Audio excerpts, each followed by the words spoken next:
आप सब तरफ से दब चुके दिखाई पड़ रहे हो। निकलने का उपाय भी आपके पास नजर नहीं आता। बंधे हुए अनुभवों की पीड़ा तुम्हें नित्य परेशान करती है। ज्यादातर कामों में जल्दबाजी ने खेल बिगाड़ दिया। आप थोड़ी देर के लिए शांत होना चाहते हो, लेकिन परिस्थितियां साथ नहीं देती, ऐसा होने नहीं देती कि आप शांत रह सकें। कर कुछ और रहे होते हो, ध्यान कहीं और चला जाता है। लेन देन में संतुलन का अभाव आपको खलता ही रहता है। अपनी इच्छा के अनुसार सोना व जागना तक नहीं हो पा रहा। अच्छे हालात व बाहरी हालात तो सबको दिखाई पड़ते हैं, लेकिन वास्तविक हालात केवल आप ही जानते हो। वह लगातार उन्हें देख भी रहे हो। जिससे दूर रहना चाहते हो वह पीछा नहीं छोड़ता। जिसके करीब होना चाहते हो वह दूर भाग जाता है। विचारों की भीड़ आपका पीछा नहीं छोड़ती। कभी व्यवस्था से लड़ने का मन होता है तो कभी अपने आप से लड़ते हो। कभी कभार तो भगवान से लड़ने की भी इच्छा हो जाती है। कोई भी फल इस जन्म का है या फिर पिछले जन्म का, इस बात को लेकर भी आपके मन में दुविधा बनी रहती है। जिन कामों में सालों साल खर्च कर दिए वे भी आज बेकार मालूम पड़ रहे हैं। कभी गाली निकालकर आदमी हल्का हो जाता है तो कभी मन ही मन में दबा लेता है। गौर से देखना और महसूस करना। आपने सत्य को देखना बंद कर दिया। जब भी कोई तुम्हें सत्य दिखाता है तो एक अजीब सी पीड़ा मालूम होने लगती है या फिर महसूस होने लगती है। भीतर का कष्ट अचानक जागने लगता है। हो सकता है कि आंखें आंसुओं से भी भर जाएं। मैं कहता हूं कि ये समय हिम्मत दिखाने का है।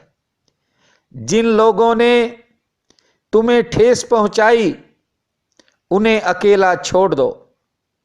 स्वार्थी लोग आपकी वफादारी को समझ ही नहीं पाए। निभाना तो बहुत दूर की बात है। अंधे व मूर्खों की भीड़ इससे पहले कि तुम्हें पागल कर दे, इसलिए इनसे किनारा करना ही ठीक है।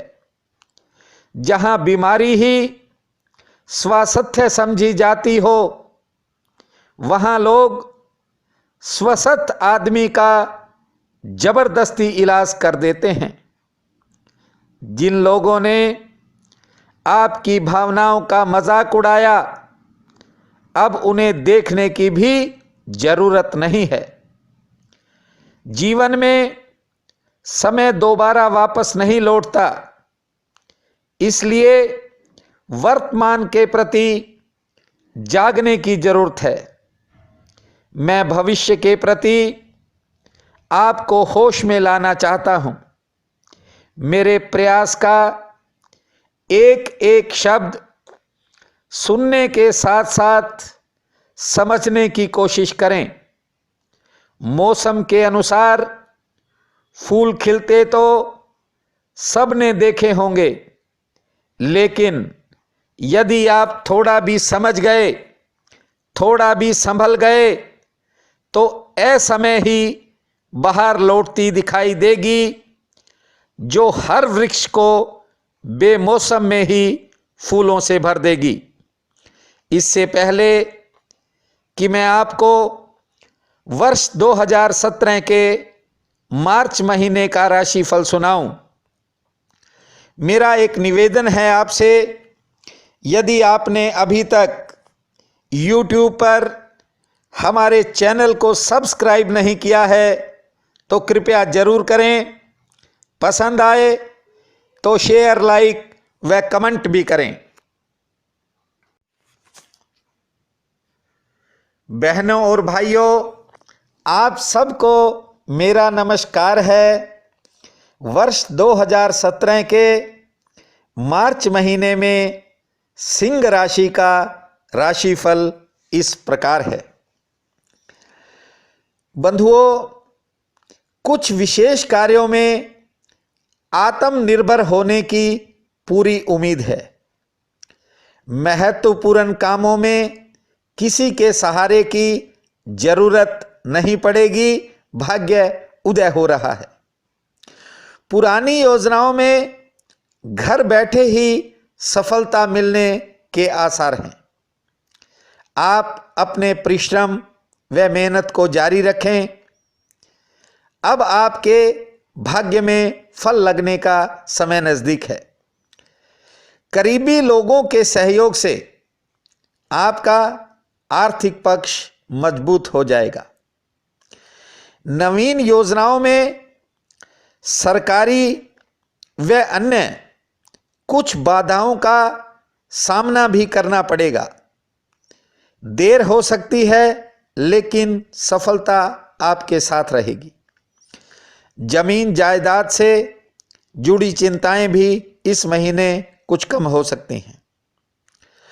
आप पुरानी बातों को बार बार याद न करें, क्योंकि फिर उन्हें भुलाने में आपको मुश्किल पेश आएगी। हो सकता है यश कम मिले, लेकिन बीती बातों को भूल जाएं। करीबी लोगों के कार्यों में व्यस्तता रहेगी। सामाजिक, धार्मिक व मांगलिक कार्यों में आप शामिल होंगे। रिश्तेदारी से शुभ और अशुभ दोनों तरह के ही समाचार मिलेंगे। गृहस्थ व घरेलू मोर्चे पर अचानक खर्च बढ़ेगा। संतान से थोड़ा मनमुटाव होने के बावजूद पारिवारिक वातावरण सहयोगात्मक रहेगा। संतान से या उसके कार्यों में खर्च होगा। धान, दालों, अनाजों, मूंगफली, सूत, तेलों, फलों व गृह निर्माण सामग्री के व्यापारी ठीक लाभ कमाएंगे। धातुओं, मुनियारी, किराना, दवाइयों व सब्जियों के कारोबारियों को मध्यम श्रेणी का लाभ मिलने की संभावना है। थोक व्यापारी कुछ सरकारी चुनौतियों का सामना करेंगे, जबकि खुदरा कारोबारी मंदे का शिकार रहेंगे। व्यवहार कुशलता से आपको अधिकारी वर्ग का सहयोग मिलेगा। नए संबंध बनने से मन में नया उत्साह पैदा होगा। कुछ पुराने संबंधों से निराशा भी मिलेगी, लेकिन बहन भाइयों का सहयोग इस माह बराबर रहेगा।